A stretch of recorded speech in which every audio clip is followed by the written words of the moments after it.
Respect failure as much as you respect success. In fact, fear people who have not failed.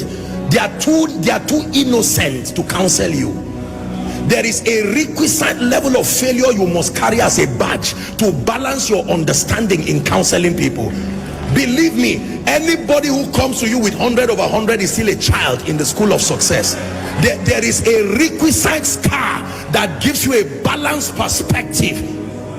Have you failed enough to be able to talk to me? Don't tell me all the stories. I just prayed and the person was healed. I just spoke and they gave me an auditorium. You are not the person to counsel me.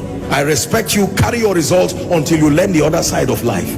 My goodness, there are people that have failed enough and they can talk to you.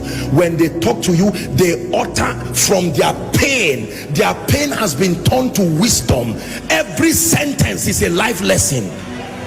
A woman who tells you, I have been barren for 10 years. Now God gave me 3 sets of twins. Forget the twins and learn wisdom. Don't just respect crowns, respect scars. The wise respect both scars and crowns. Can I encourage someone? Your failure is still an asset. Don't throw it, archive it. It will be one of the qualifiers for your speaking to people tomorrow. Apostle, I have cried, I have failed in life. I know what it means to be an irresponsible father.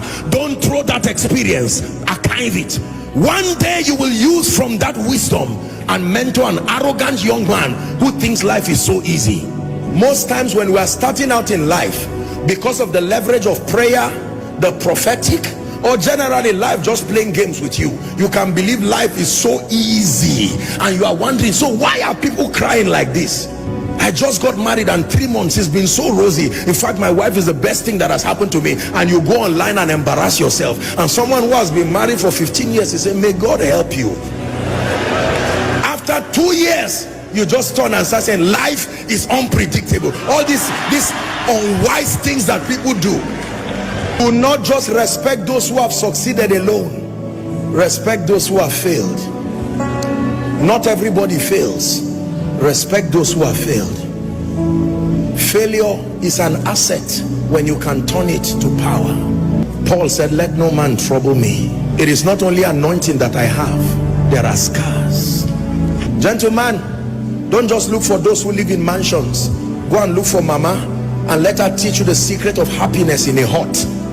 There is something you need to learn, because the money you think will come from the mansion, you will be surprised. You don't know the depression and the drugs that surround those mansions. Sometimes you need to learn from both a king, but you need to learn from the slave that is in his palace. There is something the slave can tell you that even the king does not know. The slave is the one who cleans the palace. He knows what he has seen there. Why will the Lord speak to a young virgin through an angel and says, Mary, you are highly favored?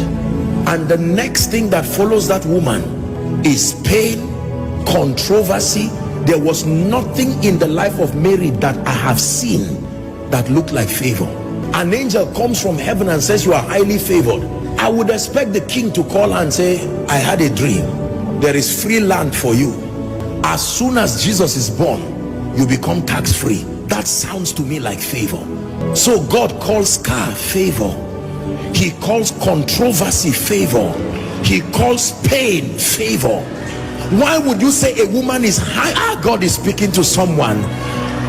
Don't listen. You may cry, but don't be embarrassed about your failures again. There is something about the speaking of God, that until you are at your lowest moment, there is something about the voice of God you cannot hear. There is a pain requirement to hear certain things about God.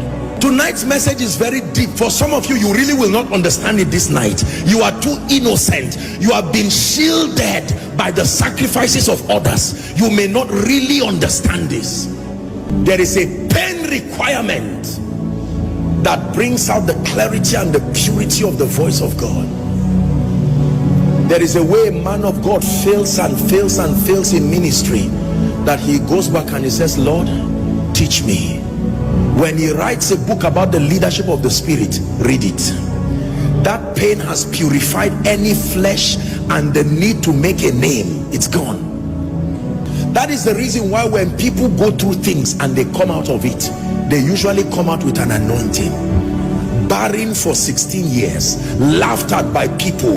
As she gets triplets, it's not only children she got. The day she speaks over you, she will terminate barrenness in a moment, because every time she sees you, like the high priest, she's touched with the feelings of your infirmity. Let me tell you the truth. You see, many of you see today that I pray for people and I'm just speaking and you see the power of God. It's not only prayer and anointing, no.